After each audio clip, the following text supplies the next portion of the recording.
me something, it might just take the pain away. Gagawa tayo ng ating sariling hamburger meat at saka meatballs na rin, di ba? So, eto na nga ang ating karning giniling at dito ko na rin kinadkad ang ating carrots, guys, dahil ako'y nagmamadali na sa araw na to. So, tingnan nyo naman ang kalahating kilo ng giniling, di ba? Napakasariwa niya. Ito po ay baboy at saka baka na pinaghalo na karne. At syempre, lalagyan natin ng toyo ng kaunti lang dito, pampalasa lang, ha? Kaya yan ang ating gagawin for today's video. At syempre, ang ating mantika or vegetable oil ang ilagay ninyo kung anong gusto nyong itawag at ang ating bawang na giniling na dry. Siyempre, lalagyan din natin siya ng paminta dyan, guys, na giniling, 'di ba?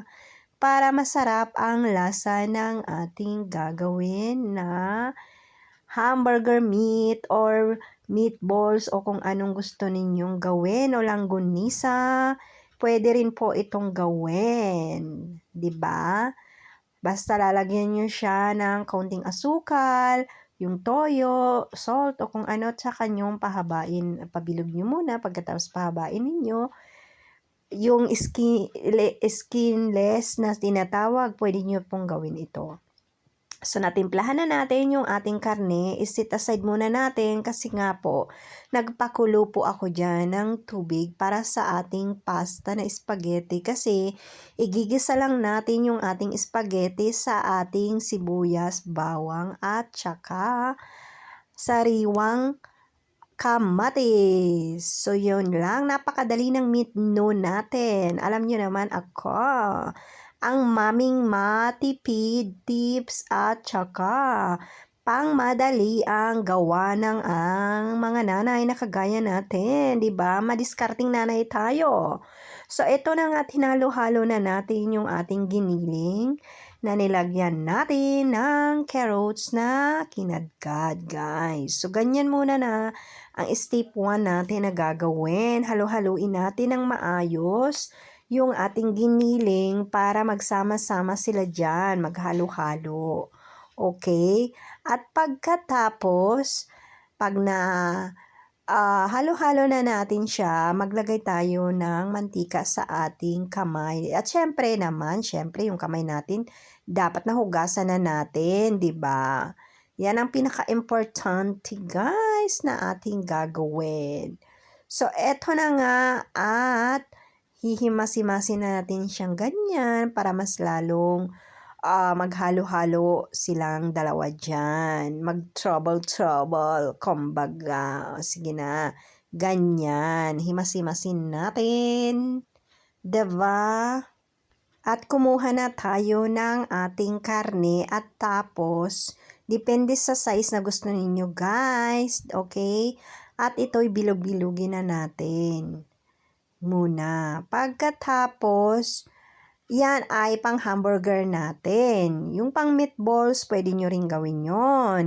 Ito, idea lang ito, guys. Pero parehong proseso ang paggawa ko ng aking meatballs at saka ng hamburger. Huwag nyo nga lagyan ng harina or breadcrumbs kasi nga po, pag gagawa kayo ng inyong meatballs ay para hindi dumikit sa inyong kawali o kardero. Yun ang aking ginagawa, guys. At saka, hindi na yung marami pa siyang mga kung ano-anong mga ingredientes, 'di ba? So, ito lang ang aking paggawa ng aking hamburger. Ginaganyan ko muna siya, dinidivide ko muna siya sa ilang peraso. Pagkatapos, pag naalam ko na kung anong size ang gusto ko, saka ko na siya ipaplat na parang hamburger. Yung plat na, alam niyo na, hamburger meat, ganun, yung size na gusto natin, okay? Yan, ganyan ang ginagawa ko, guys. Yan ang aking paggawa ng hamburger meat. Kung baga, inaayos ko muna siya. Yan, ipapakita ko sa inyo kung anong size ang aking nagawa. O yan, madali na siya guys. Ang paggawa ng hamburger meat, basta ang gawin ninyo, bilog-bilog nyo na muna siya. Depende sa size na gusto nyo, maliit, manipis, or malaki, or makapal, depende po yun. Ito ay akin, ay normal lang po ang size na gusto ko. Para kapag niluto na natin siya, hindi siya liliit. So, ang trick ng hamburger para hindi siya lumiit guys, kapag inilagay nyo na siya sa kawaling mainit na mainit, syempre siya, yung tutunog siya ng chuk chuk chuk, parang gano'n, 'di ba? Sirit-sirit gano'n. So ipaplat nyo siya, yung plat ninyong sandok, para talagang hindi siya lumiit. Yung size na yon, ganun din yung size na gusto nyong makuha. Okay? So, ito na nga ang ating kawali at nilagyan ko siya ng mantika, guys, at ikakalat natin siya dyan at painitin natin. Dapat mainit na mainit yung kawali na ilulutuan nyo ng inyong hamburger kasi po mas maganda ang hamburger kapag mainit na mainit ang kawali. Kasi yung texture ng inyong hamburger ay magandang tingnan. At etong aking ginawa na hamburger, pwede nyo rin po siyang takpan para po kapag na-flat nyo na siya, saka nyo na siya takpan para yung size na gusto nyo, yung lapad, ay hindi po siya liliit. Yun po ang pinakamagandang gawin ninyo. Yun lang po ay aking tricks sa aking paggawa ng aking hamburger. Okay? Hamburger meat. Ganyan. Hindi ko napakita sa inyo yung pagplat-plat ko dyan, guys. Kasi nga po, hindi ko na-on yung aking video. Pero pinaplat ko siya ganyan. Ipaplat nyo siya dyan. Yung unang lagay ninyo ng hamburger. Okay? At ipinakita ko sa inyo yung resto ng aking hamburger. Dalawa pa na iwan dyan sa plato. So, hindi na siya kasya sa kawali. Kaya, inuna muna natin yung magkakasya sa ating kawali dyan, guys. So, napakadali lang naman gawin ito mga mami, mga daddy, mga lolo't lola at mga ate at kuya. Pwede nyong gawin mag-isa sa inyong bahay at ito na nga ang resulta ng ating spaghetti, yung ating pasta de spaghetti. At syempre, ay huhugasan natin ng malamig na tubig para hindi po siya magdikit-dikit, guys. Okay. Ang truko ng pag-spaghetti or first time yung gumawa ng spaghetti kapag nakuluan nyo na, depende po yun sa papakulo ninyo 8 minutes or 10 minutes. Yan ang pinaka-normal na pagpakulo ng spaghetti. At kung matigas pa, kasi depende po yun sa marka. Okay? Depende po. Pag alam nyo na pong malambot na siya, hindi naman super duper malambot. May tawag dun, guys. Nakalimutan ko na kasi. So, ganun. Pagkatapos, hanguin niyo siya. Paghango nyo, tanggalin nyo yung mainit na tubig. Pagkatapos, hugasan nyo siya ng malamig na tubig. Para hindi siya magdikit-dikit. Kasi, guys, kapag pinalamig nyo siya na hindi nyo siya hinugasan ng malamig, naku, super duper dikit at mahihirapan kayo. At ang gawin ninyo kapag mainit-init pa siya, pag diba nahugasan nyo siya ng malamig na tubig, mainit-init pa yon. So, lagyan nyo ng kunting mantika at halu-haluin ninyo ng kamay ninyo para mas maganda. Pero kung nagmamadali kayo at lulutuin nyo naman na madalian, no need na pong lagyan ng mantika. Yun naman pag nilalagyan ng mantika, kapag halimbawa matatagalan kayo, halimbawa 1 oras bago nyo lutuin, o kaya ilalagay nyo sa refrigerator. So, ito na nga at ako'y nag-prepare ng ating bawang at saka kamatis na peras. Kumbaga, ang tawag namin dito, tomato peras. Kasi medyo siya mataba na pahaba. Ganyan, na malaman siya.